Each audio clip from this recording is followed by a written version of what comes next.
What's up, millennials? In exchange for about 10 minutes of your time, today we are going to take a look at the valuation of a company called AST SpaceMobile. This is an interesting company that is going to be acquired by the SPAC under the name New Providence Acquisition Corp, which so far is trading under the ticker symbol NPA. Before we start, as always, a few things first. First of all, I have not done extensive research about this company.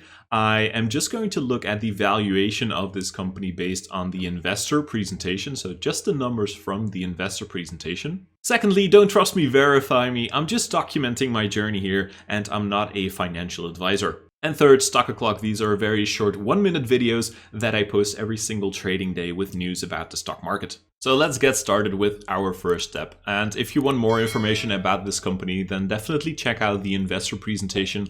I'll just put that in the description so you can check it out. So the first step that we are going to do to arrive at a valuation is first looking at the pro forma valuation. And for that, we need a few things. First of all, we need a base share price, and almost all SPACs use a base share price of $10. This SPAC does so too, so that's the number that we are going to use as well. Then after the merger, they're going to have 181.55 million shares outstanding. So that's what I put in here as well. And they're going to have $523 million in cash on their balance sheet. So that's the number I put in as well. So now we can do a few things. We know a base share price of $10. We know the amount of outstanding shares. So we can already calculate a pro forma market cap, right? So basically, after the merger, the market cap of this company, of AST SpaceMobile, would be about $1.8 billion even. But as we said, they also are going to have a certain amount of net cash on their balance sheet. So to arrive at an enterprise value, to know exactly how much AST SpaceMobile is going to be worth as a company, we just need to take the market cap, the pro forma market cap of 1.8 billion, and deduct the amount of net cash, 0.4 billion more or less.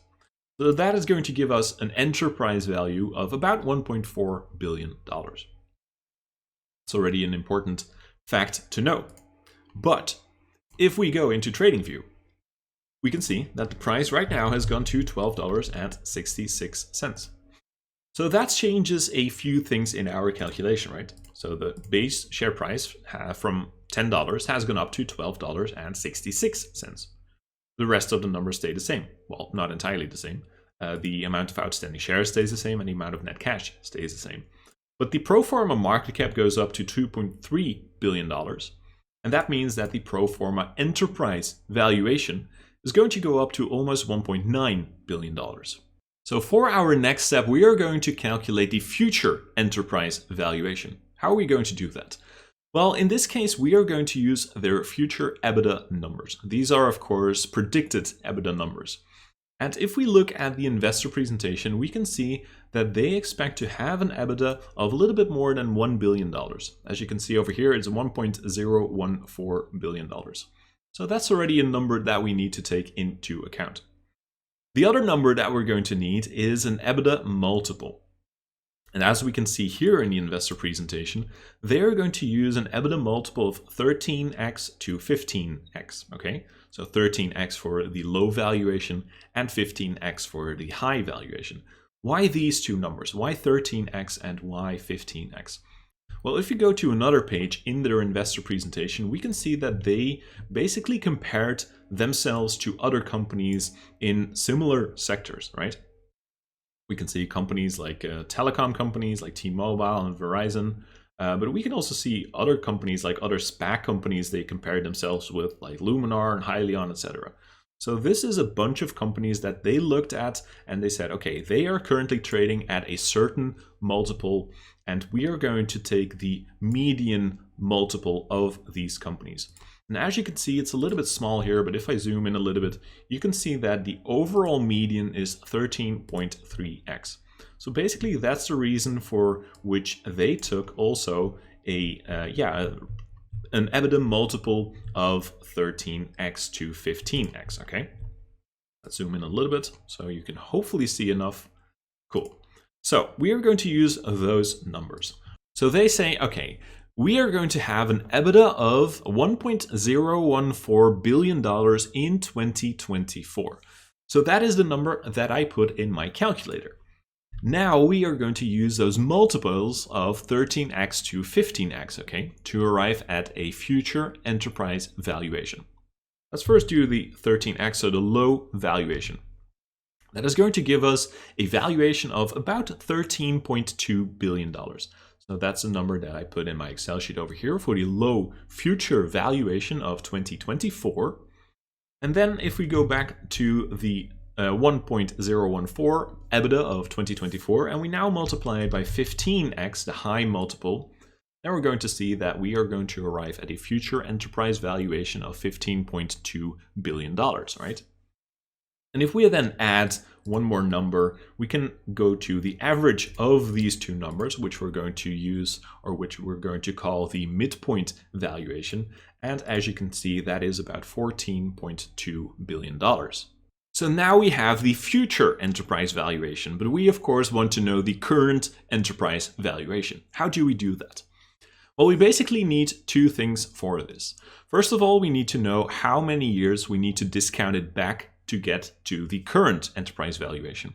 So we said that the EBITDA was from 2024, right? Right now we are living in 2021. So we need to discount it back 3 years in time, 3 periods. That's the first number we need to use.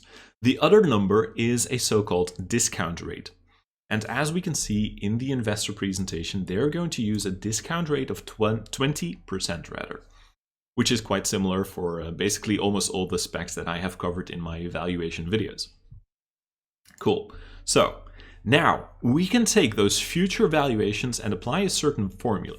Let's go first with the low valuation of $13.182 billion. The formula goes as this. First, we need to divide it by 1.2. The 2 here is standing for the 20% discount rate. And we need to do that to the power of 3 because we need to discount it back from 2024, 3 years back in time to 2021. And that is going to give us this number, $7.6 billion more or less.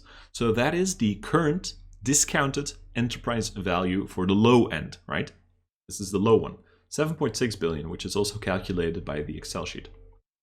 Let's do exactly the same for the high valuation. So we said, okay, the high valuation, future valuation is going to be $15.21 billion. We're going to apply exactly the same formula, divided by 1.2 because of the discount rate of 20%, to the power of 3 because of those 3 years. And then we're going to arrive at $8.8 billion in discounted enterprise value for the high end, right? Cool. So then we can also go to the midpoint valuation, which is basically simply, again, the average between these two numbers, so the 7.6 and the 8.8. So that gives us a midpoint fair enterprise valuation of $8.2 billion. Awesome, we're almost there. We only need to do one more thing. Okay. First of all, we have these enterprise valuations, so these discounted enterprise valuations. We also know that they are going to have $423 million in cash. So to arrive at a fair market cap, the only thing that we need to do is take these enterprise valuations and add the amount of net cash they're going to have on their balance sheet. That is going to give us these market caps. So for the low end, about 8.1 billion, for the high end, about 9.2 billion, for the midpoint valuation, about 8.6 billion. Now, what we can do is simply take those market caps and divide them by the amount of outstanding shares after the merger to arrive at a fair price per share, right? Because we know that the market cap is the share price multiplied by the amount of shares. So for the amount for the share price, we simply need to take the market cap divided by the amount of outstanding shares.